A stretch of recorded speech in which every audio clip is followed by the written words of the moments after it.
Agency for Planning will now come to order. We'll go around the room and have the members introduce themselves. Mayor? Frank Beal, representing the city of Chicago. Diane Williams, Janelle Ford, City of Chicago. Leanne Redden, RTA, representing the NPO Policy Committee. Also Mayor Schaumburg, representing Northwest Cooks. Carolyn Schofield, representing McHenry County. Rita Athis, City of Chicago. Jerry Bennett, representing Southwest Cook. And members, please turn on your mics. Joe Zabo, CMAP staff. Andrew Madigan, City of Chicago. Good morning, Rick Reinbold, representing South Suburban Cook. Matt Raleigh representing Kane and Kendall. Justine Seidello, representing the Governor's Office. Marty Overman, City of Chicago.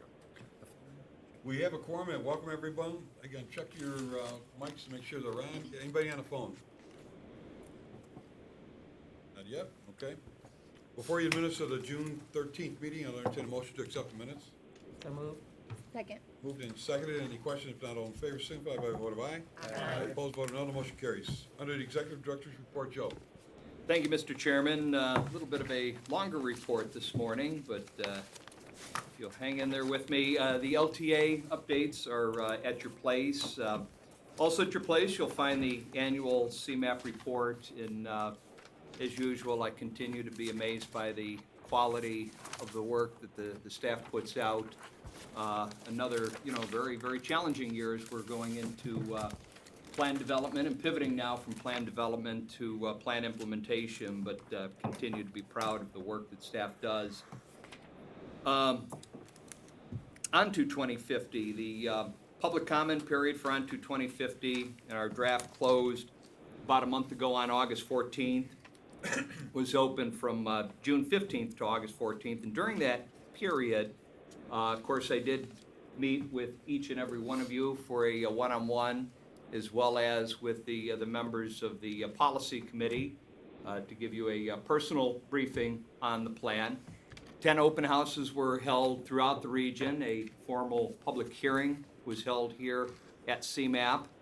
And I think we're encouraged by the feedback we've received. There's been nearly 1,000 comments that have come in, and Liz Shue and Jane Grover will go over this and summarize it for you a bit later on the agenda today. For next month, a series of important meetings and some scheduled changes. The planning and programming committees will meet a week early to allow us the appropriate time for them on October 3rd to review and ultimately approve the plan and make the recommendations to come before you folks on the 10th. On the 10th, we will be meeting early, very early that day. Attendance is critical. We need to have full attendance from everybody, so please make sure you're here at 8 a.m. Yeah, 8 a.m. because we're looking to adjourn by about 9 o'clock. And at 9, or I should say after adjournment, following the approval of the plan, we will shuttle. There'll be shuttle transportation available for the board and MPO members to take you over to Millennium Park for the launch event. It is important that each one of you do take the time to register for the event, that we have a formal registration for you, or at least let us know and we can take care of it and formally register you. But I do need a registration from every board member and MPO member. You can do that at our website. And if you're looking to bring a guest, that's fine. But again, do let us know, please. There'll be a designated area for the board members, policy committee members, and any guests that they may bring with them. And so we want to make sure that we have room for you. So as I said, board meeting will start at 8 o'clock. It will be a joint meeting. It's the big annual joint meeting that our body here conducts jointly with the MPO Policy Committee. So it'll be a large, crowded head table that day. We'll come to order at 8 o'clock. Target to adjourn about 9, have the transportation over to Millennium Park. We won't be providing transportation for staff or any members of the public that are here that are looking to go to the event. The launch event will start off promptly at 10 o'clock, and it is on a tight schedule to end by noontime.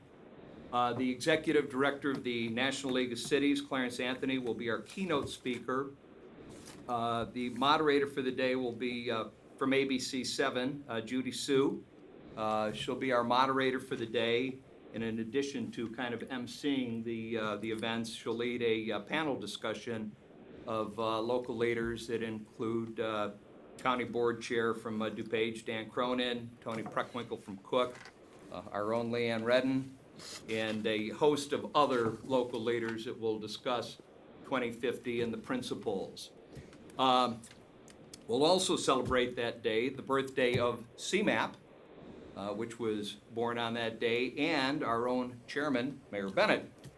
Mayor Bennett, as well as Mayor Emanuel, who has been invited, will discuss the implementation opportunities that the city and the suburbs have.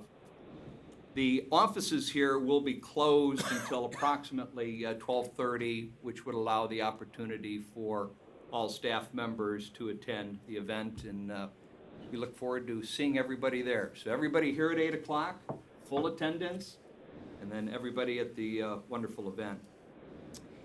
Of course, the goal is to immediately pivot to implementation, and that's a critical part of the plan. It doesn't mean much to put a plan together if you don't take the steps that are necessary to implement.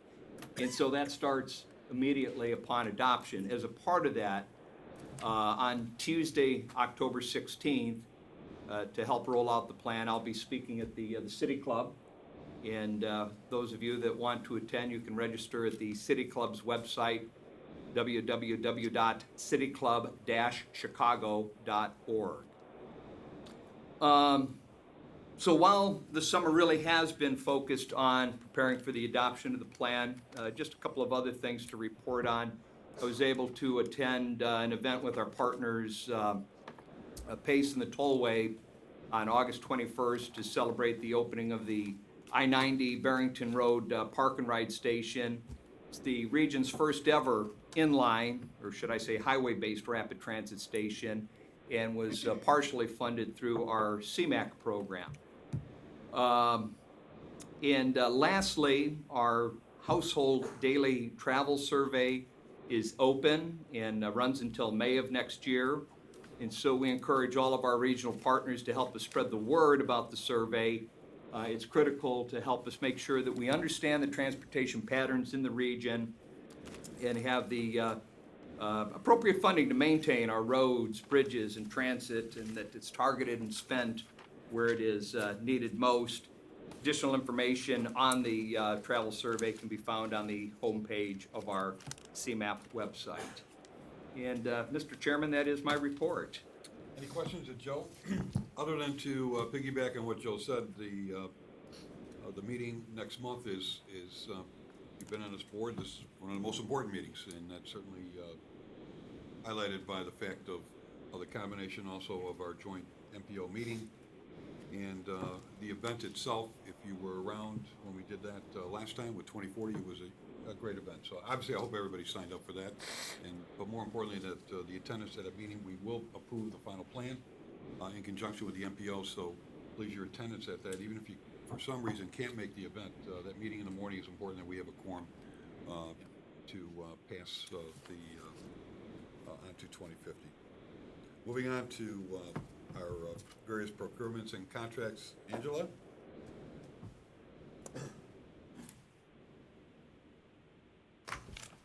Good morning, Board. Good morning. Today, I'm requesting or seeking approval on 5 procurements. Item 5.1 is to procure 18 data subscriptions used by CMAP to conduct land use and transportation analysis. Item 5.2 is to increase the vendor limit for a megabit to support new server configuration and increase web usage with the adoption of the new plan.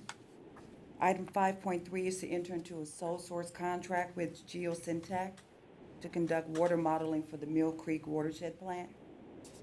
Item 5.4 is to enter into a contract with HLA to conduct zoning code updates for the village of Carroll Stream. And item 5.5 is to enter into a contract with Multilingual Connections to provide translation services for Onto 2050 materials. So I'm seeking a board approval for all 5 procurements. Are there any questions on any of those contracts? If not, the board, I'll entertain a motion to accept all 5 of those items at once. Second. Moved and seconded. Again, any further questions? If not, all those in favor, signify by a vote of aye. Aye. Opposed, vote no. The motion carries. Thank you, Angela. Thank you. Moving on to the committee reports, Carolyn? Thank you. This morning, the planning committee met right prior to the board meeting, and we talked about a lot of things that we're going to be seeing later on in this agenda. So I'll just be quick here with the ON to 2050, the review of the ON to 2050 engagement process. Staff presented an overview of the 3-year engagement process. And then the discussion of revisions from public comment. Staff presented a summary of the public comment and comment received and the changes that were made to the plan in response to these comments. And then the implementation priorities and local technical assistance 2018 call for projects was briefly discussed, and the status of the implementation and on the ON to 2050. And the committee members were reminded that the call for LTA projects is now open. Any questions of Carolyn on her committee report? If not, moving on to the next item under the election of officers, Marty? Holman? Mr. Chairman, excuse me, pardon my change of voice. I got a full head cold, end of summer cold. The nominating committee had some telephone conferences, and in the interests of stability and continuity and sanity, we have come up with a brilliant slate, which you will all recognize. Mayor Bennett for chair, Rita Athos continues as vice chair, Carolyn Schofield as vice chair, and the 3 at-large members, Al Larson, Andrew Madigan, John Noak, who, no surprise, are current incumbents in those offices. And so we recommend approval. As long as I have the mic, on a personal note, some of you may know that one of these days I'm not going to be here any longer. I don't mean I'm leaving the planet. Although, Be careful how you frame well, that. there are people say going to Washington is leaving the planet. That's right. But there's a great deal of uncertainty because it all depends on when the U.S. Senate decides to vote on a slew of nominations, one of which is mine. So I may be here in October, I may not. No one will be gone tomorrow, nobody knows, but I'm here today. So that's our report. Thanks, Marty. You're always welcome to. Well, thank There you. is a recommendation of the committee on the election of officers. Is there a motion to approve those? So moved. Moved and seconded. Any questions? If not, all those in favor signify by a vote of aye. Aye. Opposed, a vote of no. The motion carries. And John, you were just reelected, so have a seat. Add him to the roll call and you can give your acceptance speech. Thank you. Yeah, I know. I almost didn't make it myself. We need to do something about 55. All right, on to item 8, which is the on to 2050, and obviously some conversation. Been a couple of updates, so Liz and or Jane, both.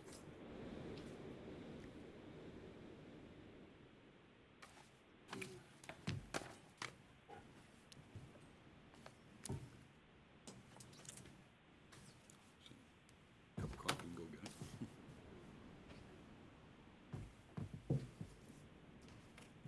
Good morning, my name is Jane Grover. I direct public engagement for CMAP. I'm here to give you just a rundown. Thank you very much, Melissa. Give you a rundown of where we've been for public engagement over the last 3 years. A reminder of what we had planned to do when we envisioned developing the plan and engaging the public in development of the plan. There were 3 major phases of public engagement, 2016, 2017, and then this year with the draft plan itself. The first, and I'm going to start with where we ended. So after 3 years, we've done 10 topical forums, 277 workshops with community organizations all over the region, all 7 counties, a lot in Chicago. We had over 100,000 touches of those iPad kiosks that we stationed throughout the region. And we spoke with, in workshops and other events, almost 5,000 residents in person. So it was a busy last 3 years of public engagement, and it continues. So our efforts to engage the public in talking about 2050 and the 2050 plan and its implementation will continue on as into the long-term future. Phase 1 in 2016, we highlighted challenges and opportunities in the region. And we used a lot of different tools to talk to people. That included workshops with keypad polling. We had a website. We had online survey tools that we used. And of course, it was just getting to where people were. So we started reaching out to community organizations and added ourselves to their meeting agendas so that we could embed ourselves and talk to people and find out what they were seeing as the challenges and opportunities in the region. We turned that into then the first phase was emerging priorities, and we identified then the themes and the priorities for the plan. Phase 2 was alternative futures, and we asked folks to come with us through these 5 alternative futures to think about the long-term implications for these macro trends for their lives and the future of the region. And universally, they found it to be really interesting, provocative material. So I think we're going to continue to incorporate these alternative futures and thinking about the future in our long-term public engagement because it was so interesting. We managed over the course of these last 2 years to engage a lot of students and youth, whether it was student groups coming to us at CMAP, a lot of high school groups would come here as part of field trips. We went to them, we workshopped a whole 8th grade class in LaGrange.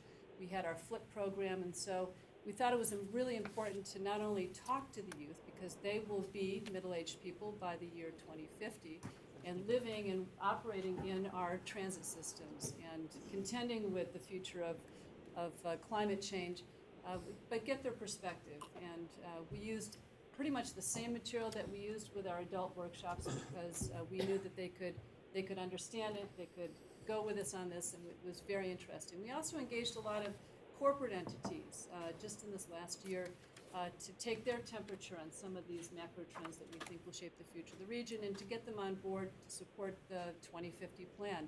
So these conversations with our corporate partners, our corporate contacts are ongoing, and we hope to rope them into some of the implementation of 2050. Over the course of this last phase, where we had draft chapters to review and a draft plan for public comment, we think, at the very least, that the various chapters and the plan itself made its way to at least 38 of CMAP's committees, working groups, working committees, and for your consideration as well. That's a whole lot of people taking a hard look at the various chapters of the draft plan itself. Plus, we shopped the draft plan at 11 open houses, 6 in the Collier counties, and 5 in the Chicago region, working with our councils of government. Thank you very much for those of you who hosted and attended these open houses.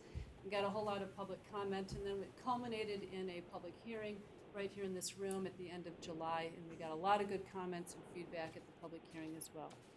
So Liz will take you through what we heard and how we heard it and how it has changed and redirected various aspects of the plan and how we responded to all of that public comment, because our credibility when we go out there in public engagement is that we promise people that when we listen to you, we will hear you, and it will make a difference in the plan that we create. So Liz will tell you how that was done. Joe already mentioned that we received nearly 1,000 comments. They came through in many different ways, either on the website, emails, letters, or calls. 3 people found my number and did call me, and we recorded those comments, whichever way they chose to speak to us. A few campaigns came through. This was not different than Go To 2040 for those of you who were there for this part of the process. So last time around, some of those campaigns were focused around regionally significant projects. We saw that again, most significantly with Crossrail and the BNSF extension. We also had a couple of smaller campaigns, one focused on limiting expressway expansion and then directing those funds to supporting active modes and transit, and another focused on reducing the community impacts of freight. Many of those letters came directly from Will County. So, comments by chapter. What we did, instead of just taking every letter and assigning it to a chapter, we really looked at the intent of the comments, and so split up those letters. So if you had 5 major points in a letter that you sent us, it was kind of divided into those areas of the plan. So the numbers I'm going to talk about are using that kind of takeaway. If you're more interested in this, you received a number of materials in your packet. The short memo at the front really breaks down these numbers in an overarching way.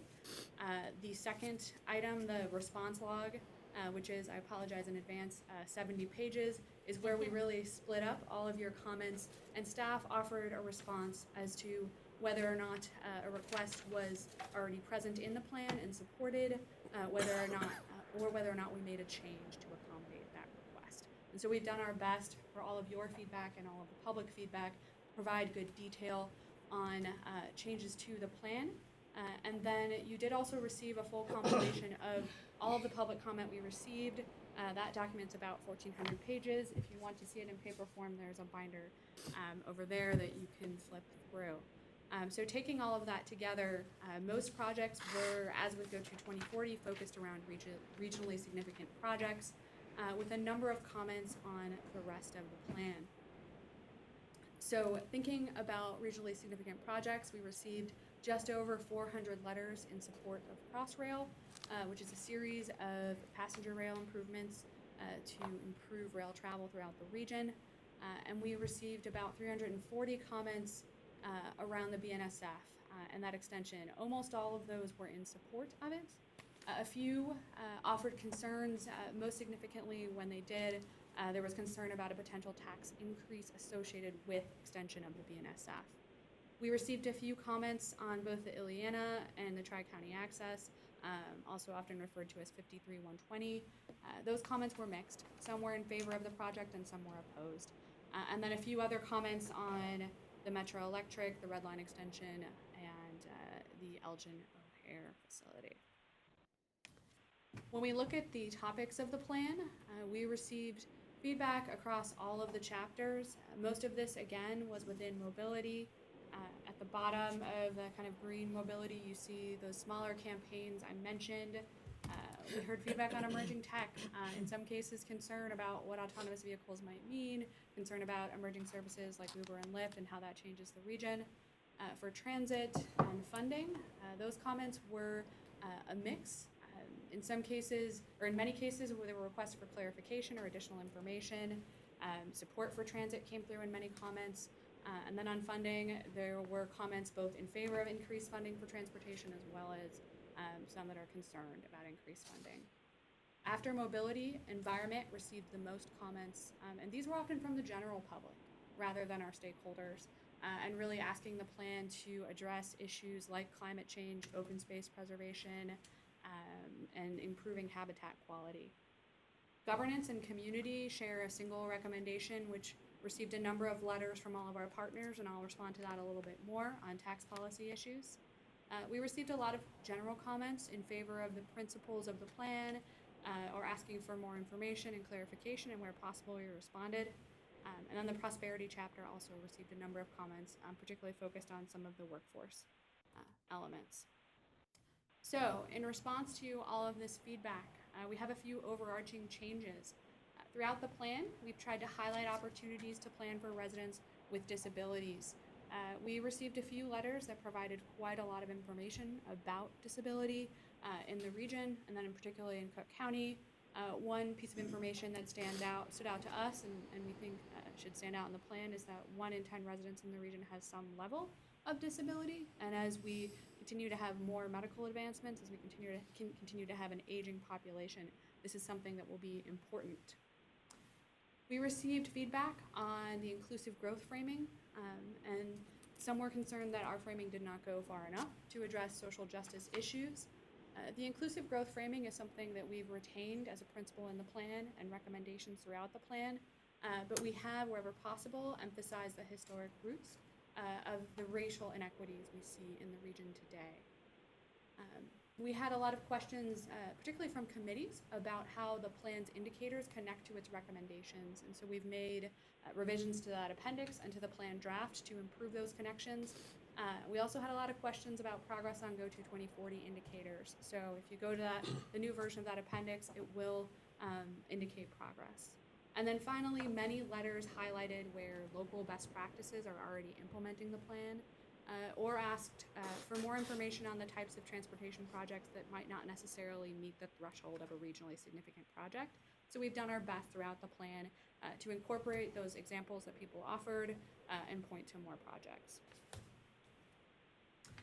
For community, We adapted a recommendation focused on planning for housing for seniors and significantly expanded it to address planning for residents with disabilities as well. We also focused our tax policy recommendation on modernization and responding to a number of changes in land use and commerce. I'll talk about that a little bit more under governance. For prosperity, we made adjustments throughout, again, to emphasize disability, planning for disabilities, as well as inclusive growth. We also received a number of questions about recommendations on the relationship between state, regional, and local economic development and where something might be mandated as opposed to recommended by CMAP. So we clarified there to really get to the intent that we'd like to see coordination, voluntary coordination across these entities. The environment chapter has a number of small changes, clarifications, and additions, but no major changes. While it received quite a lot of comment, many of these comments asked the plan to address issues it does address, such as stormwater and flooding, climate, what have you. So wherever possible, we enhanced those items, but unlike other chapters, there have not been major shifts. Comments on governance followed two major themes. There were a lot of comments in support of recommendations around partnerships, such as service sharing and consolidation and capacity building efforts, but a number of the letters offered questions and sometimes concerns about how that would be implemented and whether some of those items would be mandated. So we did change language to make it clear that a number of these initiatives are not mandated, but are best practice to really help move the region forward, and that we offer roles for partners at all levels, all the way up from the state down to local governments. We also received a number of letters on our tax policy recommendation, most particularly the strategy to reconsider state disbursements. And so on that issue, we've really focused on the modernization elements of that recommendation, recognizing that e-commerce is moving a lot of retail sales online, that it's also creating changes in industrial development, that new consumer demand and the type of places we want to live and how to get around is changing the balance and the revenues across a number of taxes. And so now the focus is really on modernizing all of those pieces to provide stable revenues for communities. In the mobility chapter, we had a number of larger changes. While we did not receive a lot of public comment on the recommendation for vehicle miles traveled, this is something that has been of conversation in a number of other venues. So we've clarified there to emphasize that a VMT fee would replace an MFT, not be added on top of it, and that implementation of that would have to be preceded by pilots at the state level to address a number of the concerns that have been raised.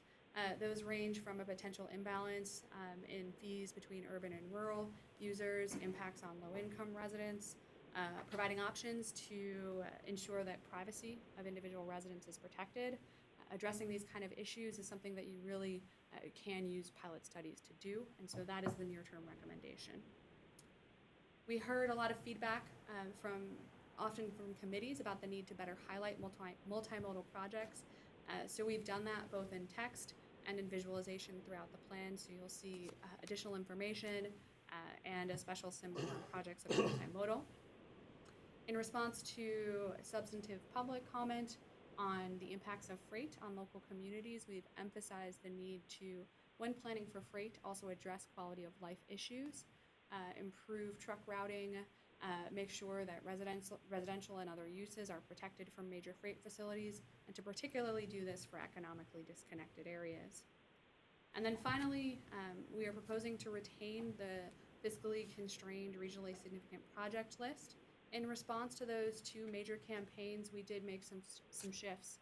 So for BNSF, we've enhanced the language and noted the very strong local support, but also noted the need for a strong financial plan, both to build and then eventually operate and maintain the project. And for Crossrail, we've emphasized the number of elements of the package of Crossrail projects that are on the fiscally constrained list, and even for some of those items that are on the fiscally unconstrained list, where we recommend that further study be pursued. So a couple of wrap-up items. You are still getting a paper version. The final plan will be on the web. That will be live October 10th. And a quick reminder as you read through, some of the repeated recommendations you see are intentional to kind of mirror the way that we think people will use the web, which is hopping around rather than reading from front to back. We are going to do our best in the draft that you receive in advance of your October 10th meeting to provide as many of the visuals as possible so you can start to get a feel for what that will look like. Next steps, revise the plan for the comment that you and others are offering us today and over these final days. We will provide a draft to Transportation Committee on their September 28th meeting asking for their approval, and that will move it up into the process. This is another reminder that both Planning and Programming Committees are going to be meeting on October 3rd instead of October 10th at 9:30. And again, the board meeting on October 10th will start a little early. And then finally, to echo Joe's call, we do ask you to register. Any questions? I know I covered quite a lot of material, as did Jane. Other than first to say to both of you for coordinating what we have come to today, I thank you. Obviously with staff behind it, but to bring us to this point, how 2.5 years have flipped by so quick already to be at this point now where we have a final plan. Thank you both. As to the changes, to the final changes to the draft, as like anything else, when we finally get drilled down to a document that looks like it's pretty much going to go, I was also glad to see the final comments that come in, which is good that people are paying attention out there, especially our partners in local governments. I know under the tax area about being concerned about how we say things and how that's taken going forward. But even more importantly, for all the aspects of this plan and the comments that are made, I thank people for stepping up and suggesting some of those changes. You know, we're here to do the best we can, but it's not until we really. This is all about other people's input and coordination to come up with a final plan. So I want to thank them for eventually now changing to what we think is going to be a final document. In understanding that this agency, when we formed it years ago, was a planning agency. A planning agency, unlike though NIPSI, it was going to be really an agency that would step forward and ask the region to take a direction and to follow that path. We have stated from the beginning, as I have to remind my colleagues in the government side, that we're not dictating anything. That eventually everything and anything comes from the ground up. It comes from those on the ground, those who serve local government and make the decisions. But this is a plan. This is a methodology of going about what we think will be a better region. And certainly from the last plan and all the LTA projects that we have done, it has been very successful. And we know going forward with this, with the recommendations that we, again, as a region, we're able to focus in the right direction, covering obviously a myriad of different items and topics. And certainly finally the significant projects list as we went through last time. Obviously there's people that would wish they could be on it or certainly ask us to move it up. But I think again staff has done a great job in prioritizing what we really need or what will fit realistically going forward. So again to both of you and our staff for a tremendous job in putting this together, certainly culminating next week with a vote of this board to approve it along with the MPO and then going forward with implementation. And as Randy used to always say, Joe, that it's not a book you put on a coffee table, it's a book that you put in your hands and put in the hands of all the people who can implement this project going forward and take action. As we followed up with 2040, we went through a couple of years, the last few years now of implementation, and we hope this can be more ready, available for people to start taking action, including ourselves, in the recommendations we make to the agencies who control the money. As we said, right, Al, many years ago, that money still is a driver of a lot of these things. And we hope with this plan, it's a good plan, that we have our legislators pay attention, and those who do make decisions on how you spend money, tax money going forward, that this is a great plan. Again, thanks. Comments? Mr. Chairman, stay tuned. More to come, some good fun stuff on implementation. So we look forward to briefing the board on that at the appropriate time. Comments from the board at all?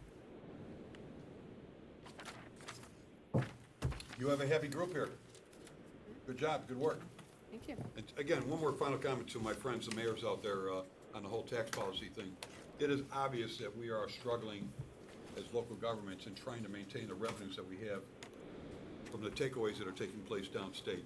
And this plan certainly recommends, and will be rewritten to clarify that, that's the intent of this recommendation, that we certainly maintain a stability in the revenue streams that we have now.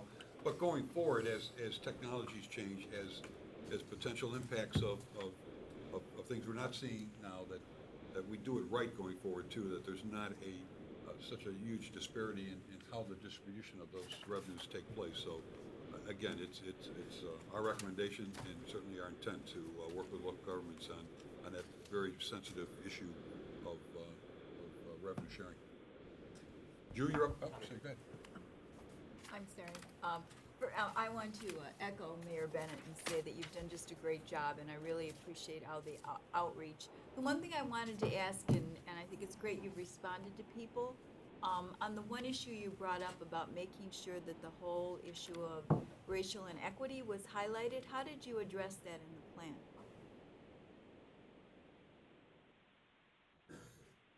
I have a quiet voice, so I need my.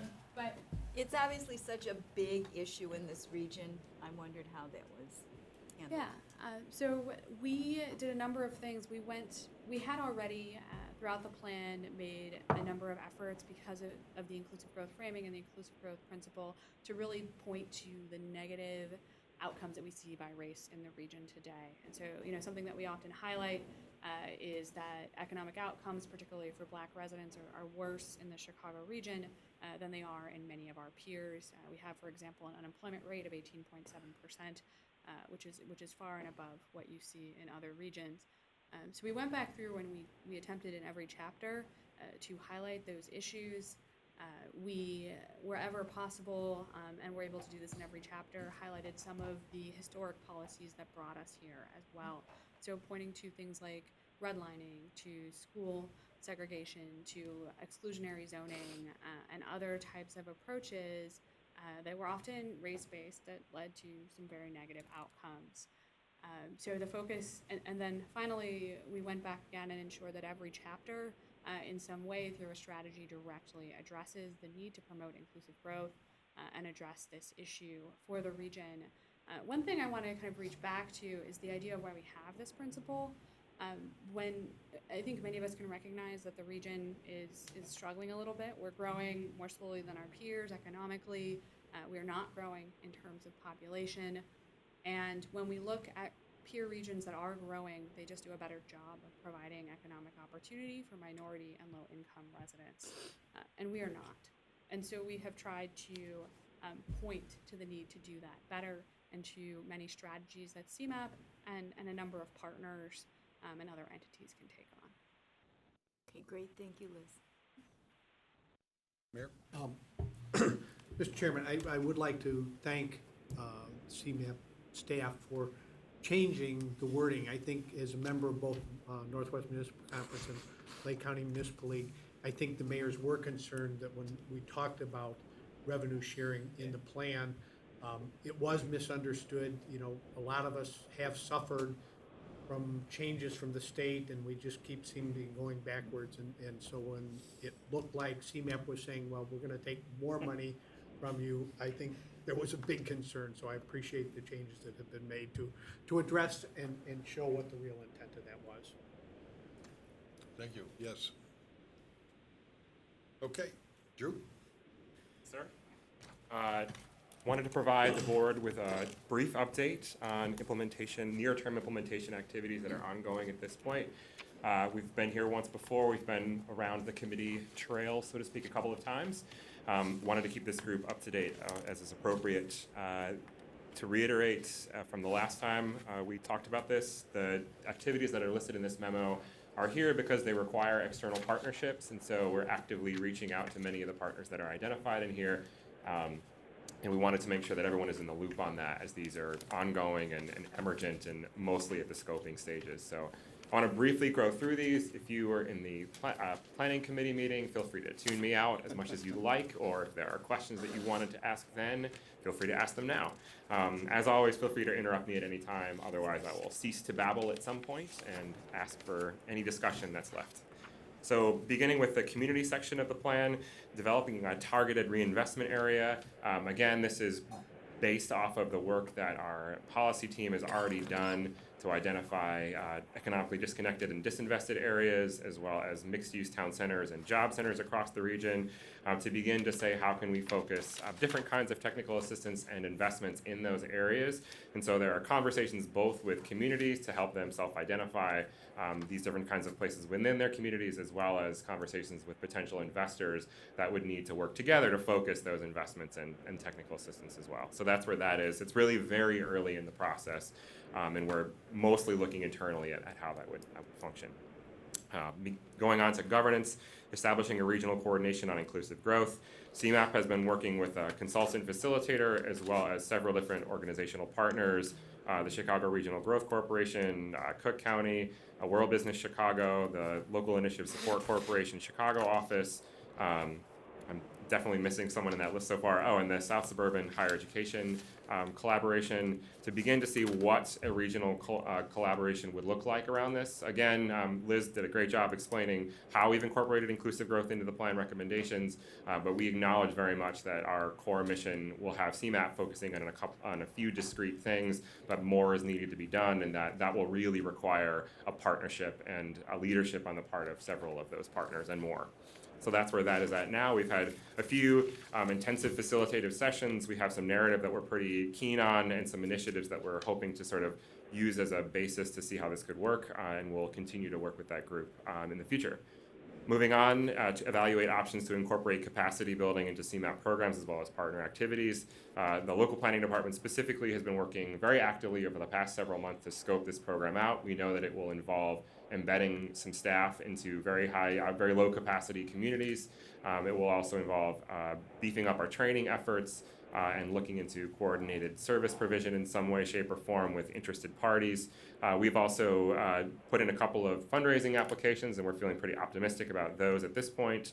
Finally, we closed the municipal survey this summer with a higher than 80% response rate. It's an effort that we feel is very helpful in making sure that we're touching base with all of our municipal partners at least every couple of years so that we understand what their individual needs are and can begin to craft the solutions that we have here at CMAP around those demands. Looking at options to expanding coordinating primary healthcare data collection. What we're really looking at here is the primary data source for the Chicago region that looks at health outcomes across different demographic groups. Very much undersamples populations in certain geographies, and it's well known that this is an issue. The response is that we would need to oversample those populations in a future survey effort, which would require funding. And so the public health departments, many of them have already met to discuss this. We realize that it's going to take a protracted effort, and so what has been decided at this point is that group will regroup after the plan is adopted and see the best way to proceed. But it will involve some level of coordination across those health departments, as well as looking at how those funds can be raised. In terms of the prosperity section, there are 3 pieces here. The first one is about CRGC, with which this group is intimately familiar, so I won't get into too much detail about that. It is formed, check. There was a great event at the Fed. They're looking at developing that organization further to making sure they have the right resources to be able to do what they need to do in terms of regional economic development. The next 2 are really about diving deeper into planning needs with regards to the specialized industry clusters and looking at the state of the workforce in the Chicago region. Both of those are sort of discrete analytical efforts on the policy team side, both of which will result in sort of more deeper dive reports in early and mid 2019. Over the course of the summer, there was a series of policy updates on the polarization of the region's workforce, which were extremely interesting, and that builds into both of those efforts moving forward. In terms of the environment section, looking at updating the green infrastructure vision. This really is looking at trying to incorporate new and better data into that effort, but it would require a reinvigoration of that partnership. So we have reached out to Chicago Wilderness and a few other partners that would need to be involved in that. Other than that, we're still at the very early stages of doing it. The next one is looking at updating municipal emissions profiles. This is a successful example of a partner organization saying that they would prefer to take the lead in this exploration for the foreseeable future, and that's the Metropolitan Mayor's Caucus. So they're really working on carrying that work forward, which is great. We know that we can only do so much of this, and it's awesome when a partner says we want to take this on. The next is exploring land preservation strategies. And this is looking at preservation for a variety of purposes: open space, natural areas, agriculture. And so far, we're looking at this through the lens of a project with Kane County, the Urban Land Institute, to look at transfer of development rights as a mechanism for doing that. So we looked at a few other land use regulation mechanisms to be able to do different types of land preservation, and now TDR seems to be the thing that we want to explore more, and we have a couple of willing partners, so we're carrying that forward now. The next few are really looking at very early stages of reaching out to some partners. One is on making sure that we're focusing our water quality work onto 2050 priorities, and so far really we've just initiated discussions with the Illinois EPA, sorry for that. Next is, again, looking at partnerships with county stormwater agencies. Again, we've initially reached out to those agencies at this point. We're pretty proud of our track record as of this point in developing a process to incorporate stormwater planning into local planning efforts.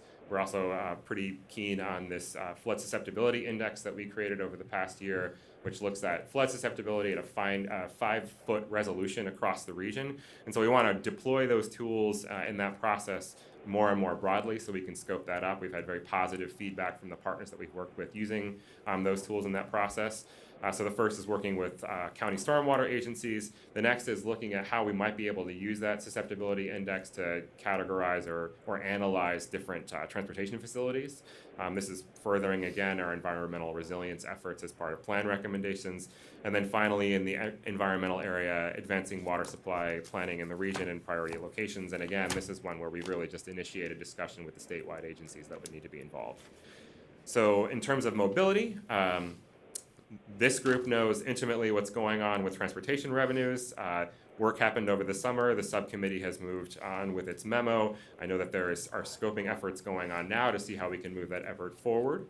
The next is making sure that we have a committee or task force that's charged with looking further at new vehicle technology so that that conversation continues, as it will obviously be an important part of CMAP's work in the future.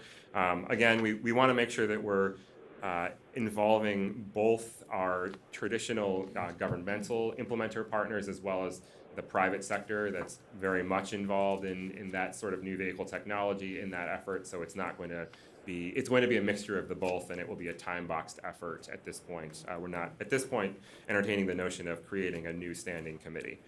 The next is looking at and continuing the discussions that we've had with IDOT and federal highways to use transportation development credits to stand in as local match for various federal sources.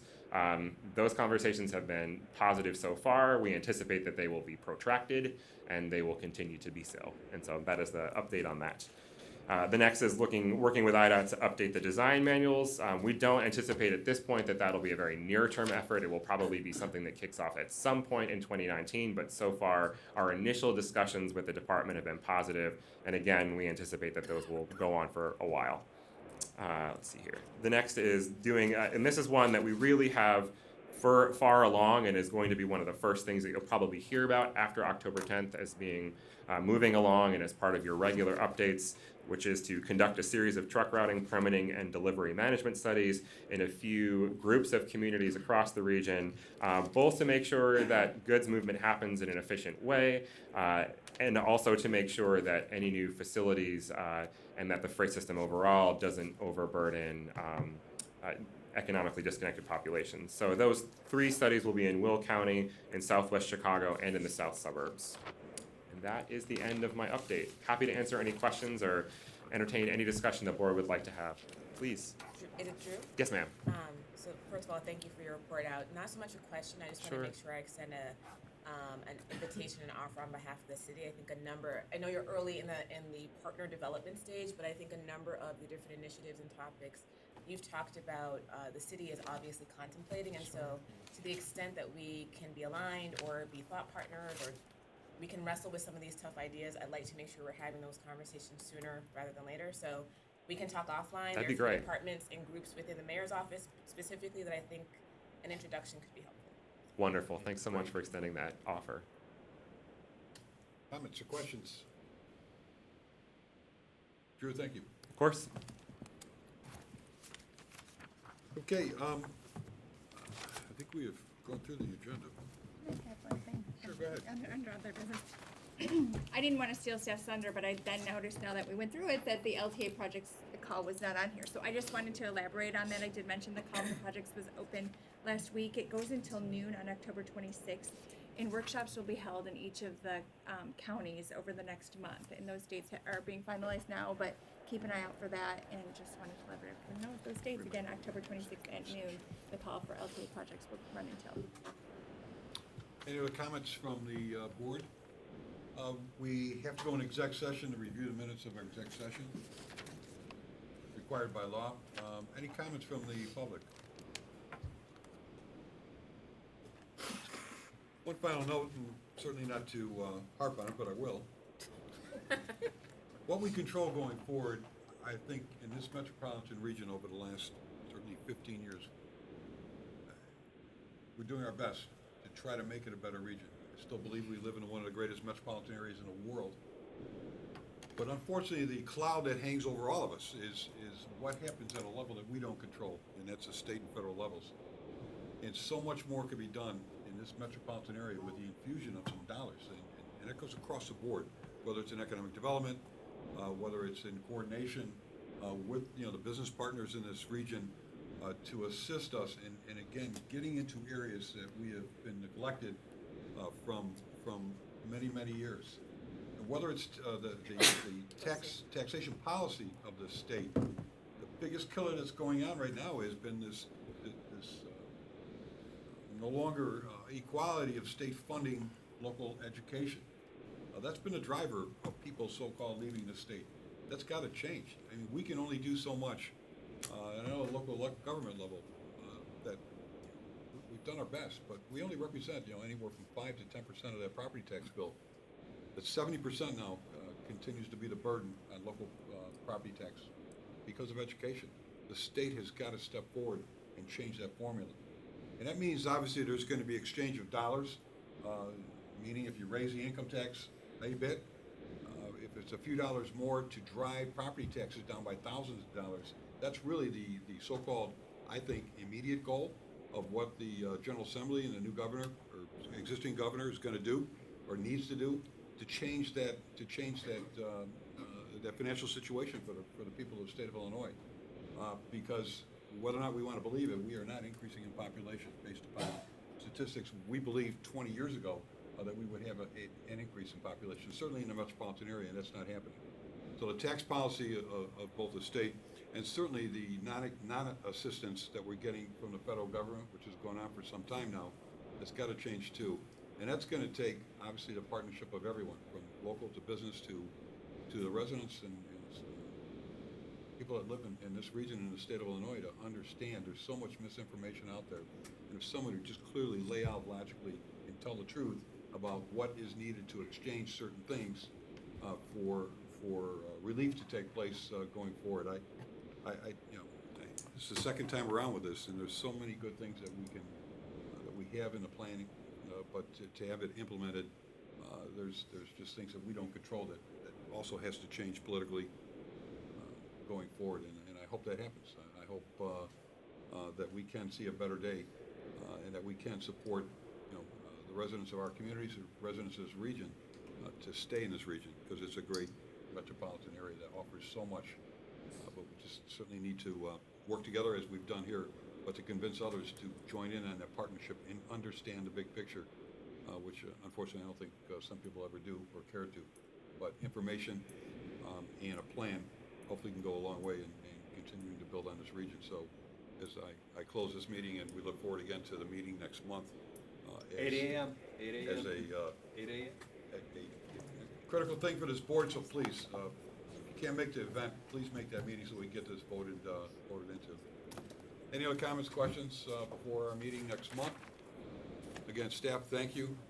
for not just this, but for the work you do on an ongoing basis every day at CMAP. Thank you. I'll entertain a motion that we go into exec session. Moved and seconded. All in favor, signify by a vote of aye. Aye. Opposed,